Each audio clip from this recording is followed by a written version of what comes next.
Hello everyone. তো আজকে চলে এলাম একটা সুন্দর স্ন্যাক্স রেসিপি নিয়ে।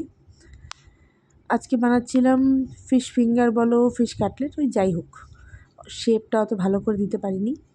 তো এই যে আমি প্রথমে মাছটাকে কাটা ছাড়িয়ে নিয়েছিলাম। মাছটাকে আমি একটু শ্যালো ফ্রাই করে নিয়েছি যাতে আষ্টে গন্ধটা কম আসে। এর মধ্যে অ্যাড করেছি লেবুর রস, নুন, ধনেপাতা পুদিনা পাতা বাটা, আদা বাটা, রসুন বাটা, কাঁচা লঙ্কা বাটা, আর এই যে সেদ্ধ করা দুটো আলু দিয়ে ভালো করে চটকে চটকে মেখে নিচ্ছিলাম, ও কিছুটা কুচনো পেঁয়াজ দিয়ে সুন্দর করে মেখে এটাকে আমি রেখে দেবো। ওই 3-4 ঘন্টার জন্য ফ্রিজে রেখে দিচ্ছি, যতটা পারে হোক। আর তারপরে এই যে সন্ধ্যাবেলা এটাকে বের করে নিয়ে সুন্দর করে আকার দিয়ে গড়ে নেওয়া হয়েছিল। এটা আমি একা করিনি, করেছিল স্বর্ণালী, আমার সাথে হেল্প করেছিল।